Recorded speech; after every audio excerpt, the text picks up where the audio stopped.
Welcome to the Jeff Knows Inc. Entrepreneurial Podcast with your host, Jeff Lopes. Jeff has over 2 decades experience as a serial entrepreneur, building brands like Kimura from his home basement to a multi-million-dollar global brand that has sold over 250,000 pairs of boxing gloves. Jeff's here to educate, guide, and drive you on the process of bringing your ideas and dreams to reality with the inspiring stories from some of the top business minds. Welcome to episode number 105 of the Jeff Knows Inc. podcast. I'm your host, Jeff Lopes. Super excited to have on today a good friend of ours, Tyzer Evans. Tyzer is the host of Grind, Sell, Elevate podcast. Great interview, everyone. Sit back and enjoy.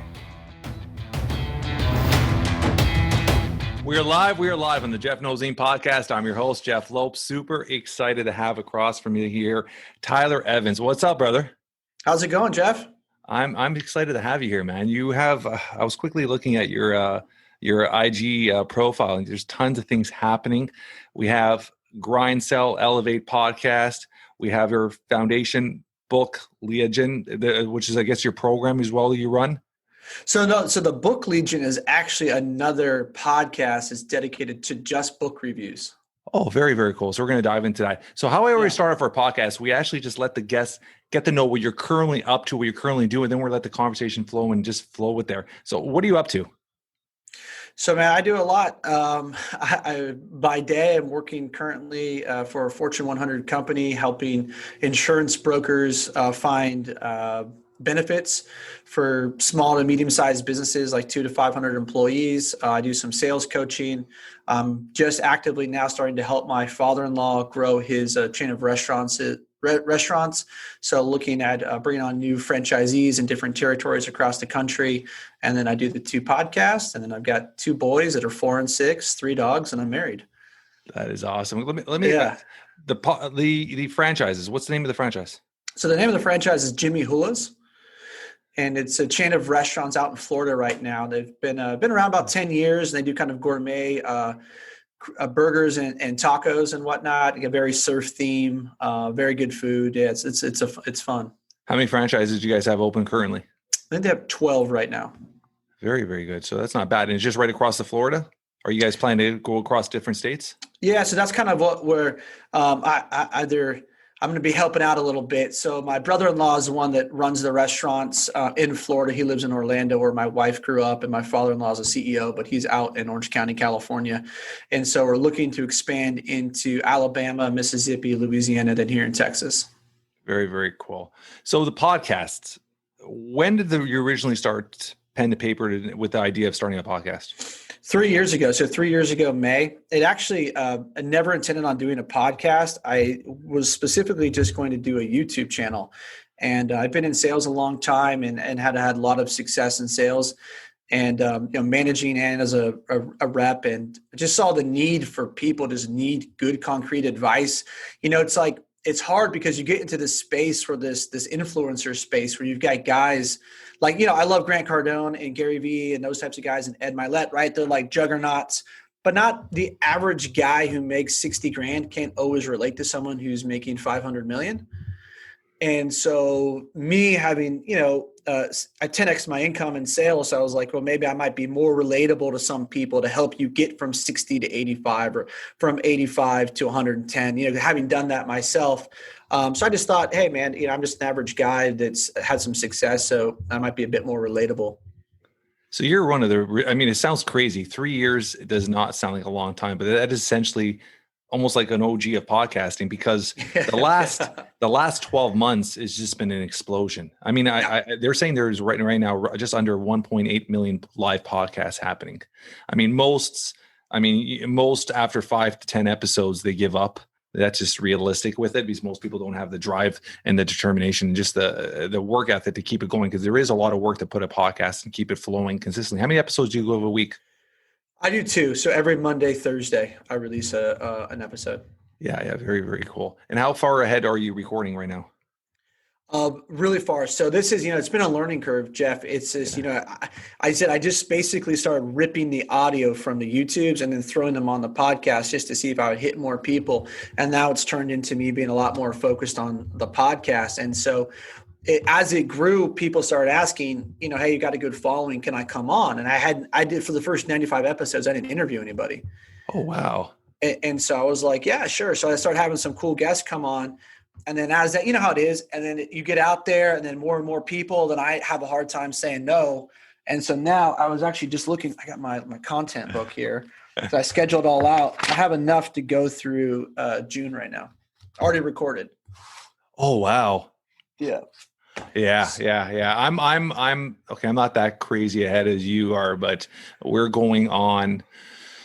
We've pre-recorded 106 and we just released number 92. And then we still have, we're probably, I actually for March, I have 4 left, 4, but I've kind of started weaning them away because we have pre-booked another exactly like you till the end of April almost already. So right. It's very easy not to say no because you start building relationships, start building networking. And so when you started the podcast, so you had that intention. Is there any other intentions you had with it, like networking or growing? Because when I started my podcast, I had 2 purposes. I didn't care about monetizing. My podcast was strictly networking and branding myself. Was that actually part of your branding strategy? Because I see with your colors and everything, you're great at the branding aspect of it. Oh, thank you. Yeah, that again, it was a work in progress. But yeah, I just thought that, hey, the more people I could touch, law of reciprocity, maybe along the way, I make some great relationships, which I have. But yeah, it was the same thing. It was mostly just to give back, have a little branding exposure as someone who is an authority, a thought leader when it comes to sales or leadership or management, as I've been kind of known as a fixer, gone around the country fixing sales teams. So, yeah. That is very, very cool. So how many episodes have you released so far? I've released, I think, 137. Okay. That's very, very good. So your second podcast, so you're already busy enough. What was the mindset with starting a second podcast? Well, I enjoy doing it. I read about a book a week. And if you looked at the analytics from the podcast and a YouTube channel, by and large, the book reviews always do the best. Yeah. And so I just said, hey, as opposed to just doing it here or there, because I was kind of inconsistent when I was doing the book reviews. Yeah. I said, well, man, why don't you just do one, circled around that? So I did the book Legion because I like Romans, the Legionnaires. So I was like, I can kind of create a tribe and a community around people who are invested in personal development or, investing, health, wellness. Kind of, it has, about 6-7 different pillars I'm going to hit on any given week. Very good. So how long are they're very short little reviews you're doing? Are you doing them daily? No, so I just do one a week because I can't read that fast, nor do I have the time. So I read it says if I do a book a week, so I try to, I start Sunday night with a new book and I try to have it finished by Saturday night, and then I record and release everything on Sunday. Is this audiobook or reading? Reading. Yeah, I don't do audiobooks. Good for you. Good for you. I having that dedication to time, right? I mean, it's such a, I always say for anybody that's trying to learn, grow, develop, having an indirect mentor through a book is incredible because you're essentially taking some of these 15, 20 years of knowledge and for 15, 20 bucks and a week, 2 weeks of your life, you're sucking all the positive and all the lessons they've learned. So I think reading is such a valuable tool, just having the time. And I really focus on audiobook because it's the time. And then when I get to late at night, I usually journal late at night, and it's like even to pick up a book, my eyes are tired that time all day on the phone and all that. So it's pretty strenuous. So in general, where other ventures are you going to? So you're helping with obviously the family business. You have the 2 podcasts. You said you do coaching as well? Yeah. So one-on-one coaching, people reach out to me, set up anywhere from a 3-month to a 6-month schedule. We meet with them once a week for an hour and just try to help. I've only taken on a few people right now just because my time is spread so thin. But, a lot of people in their early to mid-20s that jump into sales because they like the uncapped potential of commission. You find it doesn't matter if you work for a big company, a small company, there's usually not very much structure with how to understand metrics, how to put in together a sales sequence, how to tactfully get after people, how to write voicemail scripts, those types of things. So just helping people with that. Where's your mindset when it comes to, obviously this is, something you're passionate about. This is your career, but where's your mindset with the educational system when it comes to sales? Well, just in general, like. So what I mean by that, and I'll let you dive into your own mindset with it, Sure. I mean, I think sales, and when I was 19, 20 years old, I had a mentor with sales, and I was actually running sales programs at 19, 20 with a company I had. It was in the fitness industry, but it was selling, teaching walkthroughs and selling PAPs and all that stuff to gym owners and sales teams for gyms. And so even back then I was learning commonality, I was building rapport, all the basic stuff of sales. I find sales is one of those tools that everybody should have. And I think it's one of those things that it should be almost a mandatory to teach in school. Like I think public speaking, sales, and networking are three things that right through high school that should be taught that are not taught. Right. Where's your mindset with that? I totally agree. I tell people, if you can acquire two skills, being able to sell and being able to lead, you will always be with the job. Yeah, 100%, 100%. Yeah. So I totally agree. We can talk about the educational system, and we both got kids, so they're going through it. But, it's flawed in a lot of different ways. It's the same thing with the financial literacy. And I just think that the model's broken, and I think it's going to start to shift into more master classes and more vocational style schooling. I just think we'll see that evolve over the next 10 to 15 to 20 years. And I think that it should. I think, it's not serving people. They're coming, we're seeing it. Like, the next big debt crisis is going to be student loan debt. Yeah, 100%. 100%. Right.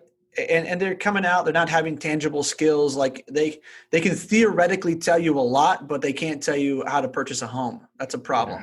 Yeah. How to purchase a home, how to manage their money, how to do very direct stuff. Like, even like a lot of people our communication, our generation, our children's generation is learning is through a phone, right? So that one-on-one face communication, knowing how to talk to somebody, how to ask a question. That is something I'm very, very passionate about with my kids, is teaching them how to properly ask a question. And I think that's a tool that a lot of kids don't know. When they get into the real world, they don't know how to properly ask a question. So I think that's another valuable tool as well. How old are your little ones? 4 and 6. Oh, so they're little tiny ones still. Yeah. Boys or girls? 2 boys. 2 boys. What does fatherhood mean to you? How does it change your life? It's everything. Honestly, hope my wife doesn't listen to this, but she's like, she bangs on me all the time. She's like, like you're more concerned about being a father than you are a husband. And to some extent that can be true. I know that listen to me. You're with if your wife's listening to us, I'm okay with that. You're like every other guy. Cause I will look at my wife and I'll say the same. It's funny because I had a guest on my podcast a couple of weeks ago, and we just started talking about like fatherhood and parenting and your spouse and your partner. And he said something to me. I'm like, man, you shouldn't have said that on. But he was like, he goes, the importance of my children and my wife. He goes, the only way I could truly come across and tell you how I feel about it is a situation where, if you're in a life and death situation and you got a gun, where are you going to point the gun to? And he said that to me. I'm like, wow, wow. I go, wow. But it's, once you become a parent, I look at it as unconditional love. You finally love something more than you love yourself. 100%. Yeah. And I had a really interesting childhood. And so I was just been hell-bent and determined to make sure that my kids had a completely different experience. And so it's something that's been really important to me that I've been focused on and cognizant of way before I ever had kids. I was setting up my life for the moment that I did. So it's been a very rewarding, very challenging, obviously. But yeah, it's been the best thing I've ever done. Yeah, anything challenging, it's going to push you and grow you, and anything that's truly good in this world is going to challenge you, right? Do you mind me diving into your childhood? Sure. So give me a little run. Where were you brought up? How many siblings did you have? Like, give me a little rundown of your childhood. Yeah, so I grew up in a little town in Northern California. I grew up right in the heart of the wine country in Sonoma County. The last city in Sonoma County, a little town called Cloverdale, California. It's about 5,500 people. Now it's about 8,500. So it's really grown over the last 30 years. Beautiful little town set right on the Russian River, but not a lot to do. You're about 35 miles from, any quote unquote big city, about 80 miles north of San Francisco is where I grew up. I got 2 little brothers. We just grew up lower middle class. My parents both struggled with alcohol and addiction for the majority of my childhood. And so that just, shapes you, and you get exposed to things that are abnormal from a lot of your peers. So how you still have a close relationship with your siblings? Yeah. Both my brothers, the one that's closer to my age, I'm the oldest. I'm 36. The one that's 34, I talk to almost once or twice a week. And then my little brother's 30, and we chat occasionally. Yeah. So seeing your parents, like you said, obviously with addiction, there's issues with addiction. How did that change your mindset growing up? Like even just with your looking, how you relate to alcohol or you relate to drugs or anything like that? Where's your mindset with that? And I'll explain why I'm asking that in a sec. Sure. Yeah, man, I was really straight edge. And so in high school, when all of my friends decided it'd be cool to go get fucked up and start drinking and experience, I don't know if I'm allowed to swear on this. We're good. We're good. You're good. Okay. You're good. I got a potty mouth. And I just said, I saw all the bad things happen, I saw the violence, and I saw the arguments, and I saw the issues, and I don't want any part of that. And only destruction comes from those vices. So I just stayed as far away as possible, and I got made fun of quite a bit. And then my only saving grace was I was a good athlete and a good student. So, I still was, fit in, it made my high school experience a lot easier. But yeah, my friends, always, they always ridiculed me constantly. I just never cared. I'm literally a splitting image of you in a different direction. But I like, even till this day, if I have half a glass of rosé once a year, it's like a big deal. Like I don't drink at all. I mean, I don't do drugs. I never did. And the whole alcohol aspect on my mom's side, my grandfather had coming from Portugal, European, all big dudes. And there was 11 brothers, one sister. Of the 11 brothers, 8 of them died alcoholics. Oh man. Yeah. So 8 of them died alcoholics. So 11 brothers, think about that as a family, 11 brothers, all of them, like I'm 6'2", they're all 6'2" to 6'4", 200 something pound boys, like big dudes, feeding big. Yeah. So I saw how it affected my mom growing up. So as a kid, I would see my mom always talk about it. Like my mom, my grandparents split, which is back in the European days in Portugal, that was not a common thing. So they split, and my mom ended up staying with her dad, which was abusive and alcoholic. So I saw how much it affected her. So from a young age, I remember one day I went out with my friends. I was 16. It was a weekend. I came back and I was a little wasted, and from the park, whatever. You're a kid, right? And I remember coming home and seeing my mom cry, and I had a deep conversation with her. And she's like, "Listen," she was, "my biggest fear is," because at that time we had uncles, we had a lot of people from her side were alcoholics, and it was very touching to her. And it was something that age, I was like 16 or 17. I was like, you know what? Like, I don't want to see my mom like this, and and it just bothered me so much that I put in my head. And from there on, that was it. I would hang out with my buddies, but I wouldn't drink. And the same thing, I would be the awkward one, not drinking. But I ended up being the designated driver all the time, so they liked me anyhow. I was the only one with a car that age, right? Because I already had my own first little business going and stuff. But yeah, it's incredible how being having that entrepreneurial mindset where making your own decisions, not being scared of what other people think is so at a young age, you do all those things. Did you ever see yourself like when you first, what was your first, before your current career right now, what were you doing prior work-wise? I've been in insurance a long time. Since 2009, I graduated college in 2007. So I worked for Enterprise Rent-A-Car for a couple of years right out of college. And then in college, I worked in the surf industry. I was down in San Diego where I went to school. So surf, are you a surfer? Well, it's hard to do that in Texas. But yeah, when I lived in California, I did surf a little bit. How long have you been in Texas now for? I've been in Texas 2 years. Yeah, Texas is becoming a really hot spot. What part of Texas are you at? I'm in Houston. Houston, yeah. Texas is becoming a real, I mean, all you hear is like a hotbed for entrepreneurs. Everybody just keeps moving there and moving there and moving there and moving there. Great taxes. I mean, you guys had a little snow recently, but besides that, the weather's usually good. Oh yeah, it's great. That's what kind of screwed us was just, we're not, you don't have any pipes are insulated. So they all just start exploding and cracking. Yeah. But yeah, it was funny. I was like making fun of everybody. They're like, "Oh my God, the snow." I'm like, "Come on, man. What do you think the other part of the country does for 6 months out of the year, man? They don't deal with snow every day." Yeah. That's us here. I'm from Toronto, Canada. I don't know if you know that. Yeah. I figured with the Blue Jays hat. There you go. There you go. So how long have you been married for? I've been married. It will be 7 years in July. And how like, give me a little rundown of your marriage. How supportive is your wife, and what does she mean to you? Oh, my wife is awesome, man. She's you know, we met when I was 28. She had just turned 22. And so I was really apprehensive about going out with someone that was that much younger. At the time, it seemed like a big difference because she was still in college. Yeah. And I tell this story. I don't know if she feels the same way, but I tell the story. You know, our first, we met online on Match.com. This is before Tinder and all that stuff was a thing. So thank God. And we went on our first date. And I just remember, like, we were in this restaurant in Jane's in Santa Barbara. And man, I just felt like the luckiest guy in the restaurant. She was so beautiful. And I didn't know this, but, you know, at the time, because we've been chatting online, my wife's extremely smart. She was like pre-med at Florida State and wanted to go that route, ended up pivoting careers and whatnot, but she's very articulate, very intelligent. And I just said, yeah, that's it. You know, this is the girl. I don't need to look anymore. Yeah. And we were engaged 10 months later, and then married a year later after that. And shortly after had our first son. So you guys been married for what, 8 years, 9 years? Yeah. So we've been together 9 years actually next month, and been married for 7 in July. Very, very cool. Yeah. I'm going on to 18 years already. Yeah. Time flies, buddy. And you're 30. You said that you're 36? 36. I'm 44. So we were a little gap there. Yeah. I had my first, my daughter at 29.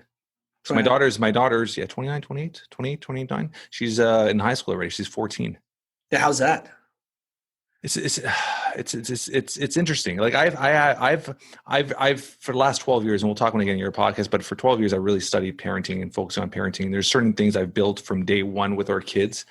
I'll give you an example. And this is something I don't know if you do, but I think is very precious is, for the last 11 and a half years, I'm home for dinner pretty much every single night. Mm-hmm. Because I find having a meal and having that open conversation when your kids are young and having that relaxed conversation, it starts building up as they get older. So now we've been doing this for so many years that I can sit in front of my 14-year-old daughter that's in high school, and she'll have an open conversation and talk about life and talk about her friends and talk about everything because she's been doing it for so many years. So she's such a good kid. Like and the thing is we've put our kids both, if you see our Facebook and all that, I mean, Instagram pages, like we're all into fitness.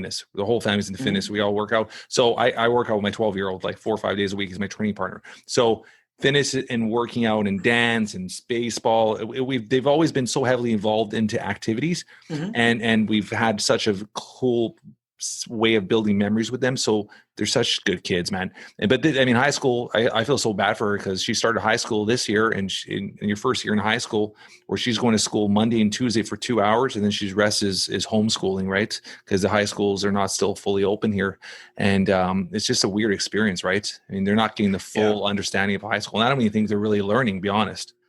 Yeah, we're in a way different predicament. I mean, I wouldn't say predicament. We've been really blessed because the Texas opened schools up back in September full time. And my wife and I are on the same page, with the death rate of the kids that age of 99.9999% 7, survival rate. We're like, you're going to school, bro.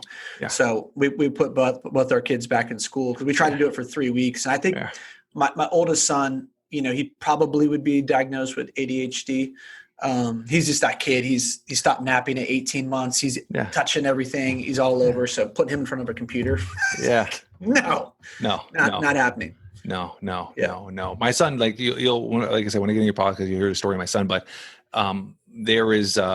he loves school. And so he goes to school full time. So anything from grade 8 and under go full time. Mm. So that's still, he's been, we had the break. They shut the schools down prior to Christmas break. They shut it down. He's went back last week officially. So it was 7.5 weeks closed again.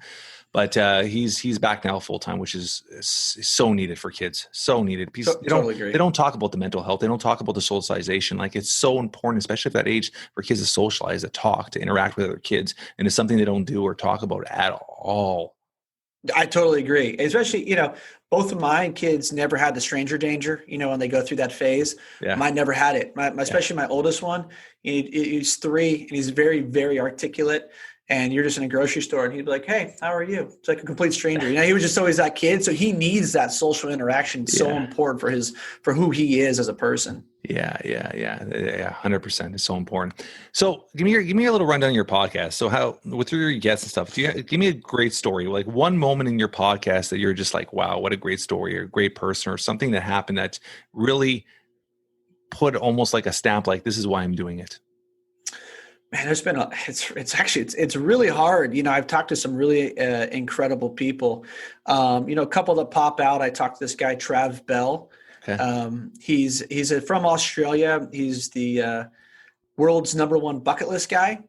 And he's got several kids as well. And he's been an entrepreneur. I mean, a guy you'd probably love to talk to, but he's very focused on, creating your life's resume in a way that, like, it's not all about work and the hustle and the grind. It's about doing those things, but also being very strategic about creating, like you're talking about with your family, wonderful memories, not just always planning like your one vacation a year, right? Or waiting till retirement. And so the way that he framed everything, that was really impactful. I talked to a guy, Marcus Ogden, who's used to play for the Titans in the NFL, and spent some time in the league, got out of the league, started an 8-figure construction company, and lost it all through some bad financial mishaps, and ended up he was a janitor making like $8 an hour, like on a night shift, and rebounded from that. And now is, speaking all over the country doing motivational speaking. So just people that really just, through perseverance and strategically planning their lives, it just kind of opened my eyes at what I've been through. Is maybe been challenging, but it's not unique. Maybe I talked to a guy yesterday, David Knowles, he was the creator and executive producer for Chopped. Oh, very cool. And just talking to him about his stories of knowing Celine Dion and Tom Cruise, and just like, but like how he had to get into the industry, working as an intern for free, for 2 years. Yeah. So just really cool people, man. It just done some really incredible things with their lives. It's just inspiring. Yeah, the grind. I mean, you always love hearing stories like that, the comeback stories or the grind stories and stuff like that. Where, I mean, that's one thing with the podcast. You just never know where the conversation is going to go, right? So we just love hearing those stories of just the comeback and the grind and whatnot. With yourself and the podcast and all that, and you're obviously into your reviews of books. Have you taken pen to paper to write your own book yet? I have not. I wrote like a little ebook on how to follow up and stuff like that, but I never have. It's something that I've had a lot of people tell me that really know the details of my story, leaving and the craziness and some of the stuff that happened. They're like, man, that would be a good movie, and I haven't sat down and really thought about it or put much emphasis on it yet, but I think it'll be maybe something I do in my 40s. It's kind of, I feel like that time frame. That's going through some other transitions. That's right now. I took pen to paper in March and I released our book, my book called Entrepreneurial Dad 4 weeks ago. So in my 40s. I saw that. Congratulations. Yeah. That was fun. It was just fun because putting pen to paper and I'm going to send you a copy, but just putting pen to paper and just writing and just putting thoughts on and managing in the process. I liked it so much. I'm in the process. I'm already on chapter 3 of my second one. Oh, cool. Good for you. The first one was just a short, let me get it out. It's more of a statement of just to add validation to myself for what I do and stuff like that and my knowledge. So I think that when you're talking, I think even this is sales aspect of it. If you putting one with your knowledge and putting in there, it'll be an easy sale because there's so many people that need to learn that stuff, right? So putting your knowledge on there. You keep saying your story. You give me more detail of that. You keep teasing me on this. Well, man, it was just, I told you, so my parents, they got divorced when I was 3.5. Yeah. They split, at one point. It was interesting. So I got a text from my, I think I can probably say this on here because this will release after I make my shift. I just got a new job offer for a vice president gig with the new. This is going to be released in about 24 hours. No, I'm joking. No, I'll be like, oh, fuck. Well, we got to hold off on that, Jeff, because I haven't told my current company that I'm leaving. But I got a new job offer as a sales vice president for a new big stop loss company. It's a really cool, like, awesome opportunity. So my dad texted me. He was like, hey man, he's always been my biggest fan as much as he's gone through. And he was just like, hey, your age, 37, 'cause I'll be 37 this month. He's like, I was divorced and living on a tent down by the river. Like, wow. True story. He took me for a bit, really without my mom's permission. And we were living and down in a tent. And then we eventually got into a cabin. And, there was just a lot of stuff. There was a lot of abuse, some overdoses. And then, how old were you when you went through that with living in the tent? 4. Oh, 3, wow. 4. So you're still quite young. You have valid memories of those still? Vague memories of it. Yeah. Very, very vague memories. And this type of stuff, this chaos, and then my stepdad just didn't get along. And, there was a lot of stuff there to unpack. And my relationship with my stepdad was very tumultuous and with my little brother. And so is your little brother a stepbrother? No. Okay, yeah. The youngest brother is my half brother, technically. Yeah. Sorry. Yeah. Yeah. Oh, your half brother. Okay. Yeah. We have the same mom, different dads. Yeah, and then the one closest to me with the same parents. Yeah. So it was just, just crazy stuff. I mean, they got into, physical altercations. I remember being 5 and my dad showing up to my mom's apartment, and my dad had his chin split open because he got cut with a razor blade and was holding his face together. And he's trying to talk to me. And, it was just a wild time. And I didn't really have any safe places, because there was a lot of chaos at my dad's house when I'd go over there, and there's a lot of chaos at my mom's. And so I was kind of just encompassed in chaos.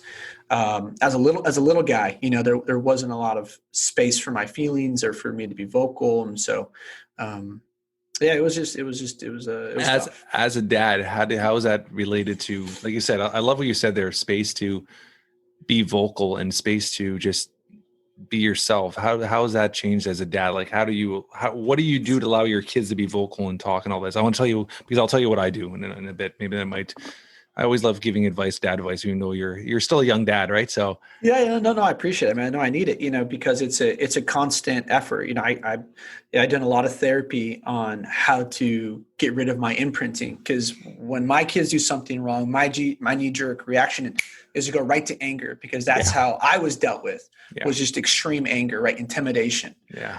And so for me, it's just definitely with my kids, I give them like a 5 count, just staying patient. We try to talk about it. I'd always acknowledge their feelings, try to make it so like I'm their safe place. Yeah. I'm their safe haven. And, I come down on them when those 2 boys, they don't always care. There has to be that fine line of respect. Yeah, 100%. 100%. And I learned that from my father, because my father, European, old school European, never laid a finger on me, but would just look at me, and I knew, okay, time to put my tail between the legs and shut up. So it's that respect level. And I think you have to have that fine level of respect too, especially as they get older. But that bond of I'm their best friend, but at the same time too, when things switch, being able to switch that switch and be able to have that respect level, I think is so valid. One thing I do, and I think I don't know if this is something you do already, but I think it's such a great little thing to do is, you talked about vacation and all that. A lot of people are like, oh, I go on vacation with my kids once a year or twice a year, and that's our time to get. That's all bullshit. So what I do is, I do it 6 times a year. Every 8 weeks, I take one kid. Do it separately, because you got 2 kids. It's very important. I do it separately. So I separate them, and I'll take my daughter and I'll pull her from school for the day or do something like that, or on the Saturday. And it's just me and her day. And it's just memory building day. Let's go do our meals. Let's go have coffee. Let's go, whatever. Let's go have lunch together, have a brunch, whatever. And it's the whole day, morning to night. It's just me and her. And then I do it with my son separately. So we build separate memories. And I'm all about, when it comes to accomplishments, I'm all about awarding them with time, not presents. Because a lot of people will turn around and be like, oh, here's a present. The kid will look at the present.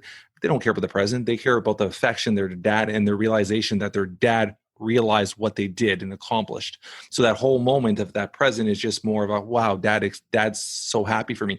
So what I do is when they accomplish something, I'll actually take that and, okay, let's go hang out. Let's go have lunch together. Let's go celebrate. And I create a memory. Let's go to the batting cage. Let's go create a memory so they could lock that moment with the memory of me. So one day when I'm not here, they could go back and tell their kids or their grandkids, their memories they built of me. So I think it's all about building special memories, keeping them separate, because I think kids appreciate that so much more, that you can have that separation and that one-on-one with each of them, right, as they get older. I love that. And I do think it's very important. I'm going to ask you this, you can give me some advice, because like my oldest, he's a total daddy's boy. Like he's so attached to me. Like he wants to sleep with me every night. And like last night, he's such a crazy sleeper. My wife just goes and sleeps upstairs when he wants to sleep in our room. But he tells me, I go, Knox, I go, dude, like you gotta sleep in your room most nights. He goes, yeah, but I like just laying in bed and talking to you. Like I like talking to you. And then he is so intense. He tries to take so much of my time. I feel like a harder time getting to my 4-year-old, where he doesn't get that same exposure, because then my 6-year-old will get jealous. Yeah. Yeah. And so that's been challenging. I would sit down with them both and individually say, listen, I love you both equally, and I want to block in time to spend equally with you guys. So when you're not with me, the other one will be with mom, or the other one, and separate that time and actually make an intentional time. So, okay. And make them see it. So it's like, okay, 9 till 10 o'clock, potentially I'm going to go do this with thing, or I'm going to, and have that intentional time.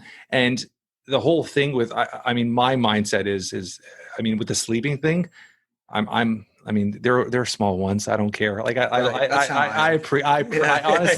honestly, I live every day where with the mindset of, and I learned this years ago, probably about a couple of years ago, when it was probably one of my early 40s, 41, 42, I started realizing, I would start looking at my parents, I'm like, they're getting really old. And then I started realizing like certain aspects where I've been always the type where I do not want to live with regret. Mm-hmm. But it's been so much more precise the last year and a half, 2 years, because I hate when, and this will go towards your children, but just in life in general, I hate when I hear a buddy of mine or a friend of mine come like, oh, my dad just died and I wish I had more time with him. And I would look at that guy, I'm like, you're the same shit that wouldn't call your dad for 6 months. Right. And I hate that shit. Right. So having that mindset where living with regret. So if my dad calls me now and says, Jeff, can you come help me with this? Before I'd be like, yeah, I'll be there on Saturday. Now I'll be like, I'll drop it and go now, because I don't want to drive home and think like something would happen to him. I'd be like, regret it the rest of my life. So I try not to live with regret. So when my kids want to spend time with me, I drop everything. I call it the yes factor. I drop anything. They want to hang out with me. That's cool. You know what? Work will still be there tomorrow. If I'm talking to you right now and my kids were a call, I pick up the phone, because you know what? If you're a true man, you don't give a shit if I'm going to deal with my kids. So right. I have that mindset where spending time with them, sleeping with them, all, you know what? They're young, they're small ones. There's a stat. They say 90% of the FaceTime we spend with our kids is before the age of 18. Yeah, I believe it. So you think about that stat. I mean, you have it from now, yours are 4 and 7. Believe me, I went through it. Before you snap your fingers, they're going to be in high school, and they're going to be cool, and they're going to be jocks, and they're going to want to hang out with their girlfriends. And it's going to get less and less. So spend as much time as you can with them now, and just block it. I would just intentionally try to separate it and sit down and make them understand that you love them both, and you got to equally give them attention both, and they both have to understand that, right? So if you intentionally tell them, and remember you talked about ask the questions or explain, mm-hmm. Have a conversation as if almost they're adults. Make them sit down and obviously dumb the wording down, but sit down with them and have an open conversation with them. Say, listen, this is why I love hanging out with you. I want to hang out with you, but I love you both, and I need to spread the times both, and make them understand that, right? Because there is times when you don't pay attention and things happen. I'm going to give you a little. This is your podcast, but I'm going to give you a little 2-second story of my daughter. Yeah. So my son, we'll talk about it on your podcast more, but he was diagnosed with CP, cerebral palsy, when he was born. We spent the first 4 months as sick kids, and he was supposed to be confined to a wheelchair. We worked our rears off. From wheelchair, we got him to braces. We got him out of braces. Now his 12th birthday, he's getting ready to run his first marathon. It's been like this crazy journey. And I focused so much attention on my son. It was hours and hours a day, therapy, stretching, working out, getting the walk. And so we did all these things, hours and hours. And my daughter was doing dance since she was about 4 years old, and always wanted to do competitive dance, but really never asked for it. And 2.5 years ago, she came to me and she goes, Dad, she goes, I've been always wanting to be on the competitive team, but I realized, this is my daughter, 12-year-old, coming is having an open conversation with me, saying, I realized that Tiago needed so much attention. I didn't want to take away from that because I knew how much he needed. How crazy is that? I literally had a tear in my eye, and she's like, but she goes, he's doing so much better now. And is there any way you could allow me to try out for the competitive team? She goes, and I said, like, see, competitive dance is a different world altogether. I said, okay, Sierra, I go, try out for the part-time team. And if you do well with it, if you do well with it, there's only 2 competitions, 1 recital. If you do well with it, we'll talk about the full-time team the year after. So she was all excited. We paid. She tried out for the part-time team. She made the team. She did her 2 recitals. Of course, her 2 competitions, finished platinum first in both, shut me up. I didn't realize how good she was because I really wasn't paying attention. The next year, she comes up to me and goes, Dad, I want to try out for the full-time team. You probably like, you know what? I'm going to keep my word. We're trying to try out for the full-time team. Of course, made the team. She comes to me a couple days later. She goes, Dad, there's a high-performance team for all Toronto. And she was about 415 high-performance dancers. She goes, there's no one going to make it. These girls have been like high-performance dancers for so long. It's $40 a tryout. Can I get to school for the experience? I'm like, cool. I go, let's do it. So I grabbed her, put her in her car. We went down there, sat in the car for 3 hours. She went inside, did these things, came in, never heard back from them. But a week and a half later, I get a phone call. Guess what? My daughter made the high performance team. that our lives are upside down now. It's like 7 days a week dance. It's crazy. But the funny part is I was so proud of her. And I was so proud that for 12 years, she sacrificed her level and everything she wanted because she saw how much her brother needed. So it's crazy that indirectly we're mentoring our kids, but not really realizing it. And then I ended up, fun story is I didn't even tell her. So I ended up taking her to we have a Starbucks down the street from us. We walked to the Starbucks and, we were sitting at the Starbucks and I made the girl at the cup, right? You've made the sip team and the girl right on the cup, you're at the sip team. So she's drinking. And then all of a sudden, like, look at the cup and she starts bawling. So I actually put on Instagram a crazy moment, but it's those moments where we're indirectly mentoring or teaching our kids without even realizing it. Yes. So sometimes, like I said, long answer to your question is just sit down, separate them and have a good open conversation with them. Just be honest. No, I love that. And I appreciate the advice. Yeah. And I hopefully that, I'm mentoring the right way. I like to think that I am. It's always nice as a parent. I heard my 6-year-old, he's really into basketball and I like to think it's for me, but probably more his mom, but both of them are pretty gifted little athletes. And we've already put them in soccer and basketball and baseball and rock climbing. And, they're all over karate, they're all over. And, so my 4-year-old, he can't shoot on a 10-foot hoop yet because he's 4, right? Yeah. But he weighs more than my 6-year-old. He's a big kid. And my 6-year-old, but he's good. He can shoot on a 10-foot hoop with a regular sized ball. And he was out there and he's like, come on, Nixon, you gotta either Noxon Nixon. And you gotta keep shooting. And he goes, Dad says practice makes perfect. And, and he didn't know that I was listening. And it was one of those moments where I'm like, okay, it kind of like same thing. It filled me up. I was like, oh, good man, he gets it. I've literally studied parenting for 12 years. And I could honestly tell you, it doesn't pass a week or every couple of days I learn something new. You're never going to be perfect. Let's be honest. You're always going to have hiccups. Let's be honest. But as long as you're trying and you're listening and you're adapting, that's all you could do, right? In the end of the day, that's all you could do. And then, like I said, the only real thing I always tell dads is don't live with regrets. Don't live with regrets because you'll walk out of that house. I mean, you never know if you're coming back home. It sounds crazy me saying that, but this is the reality of the world, right? So just don't live with regrets. Do everything you possibly can every time you see your kids and always give them a hug and tell them every day you love them. That's very important. Very, very important, right? Yeah. One question I ask all our guests near the end: if something were to happen to you today, and it leads off to that question, I didn't even want it to. In a few words, how would you want to be remembered by your loved ones? Someone that was kind of blazed their own trail, that always was resilient, always took risk, always loved hard, and lived hard, and was compassionate to all people. I love it. Is there anything you want to leave with our guests, our audience? When I get asked that question, Jeff, I always say it, and just from my experience now, I've picked up and I've moved 4 different times for work, and I found that every time that I get tasked or an opportunity is presented that I've been manifesting, there's a lot of fear that comes with that. And a lot of us stay small and think small because we just let this fear override our life of like the what if, the unknown. But to your point, of like maxing out on your potential, right? Not having the regrets. That's kind of how I interpret that. Is like, you got to walk through, you got to lean into the fear.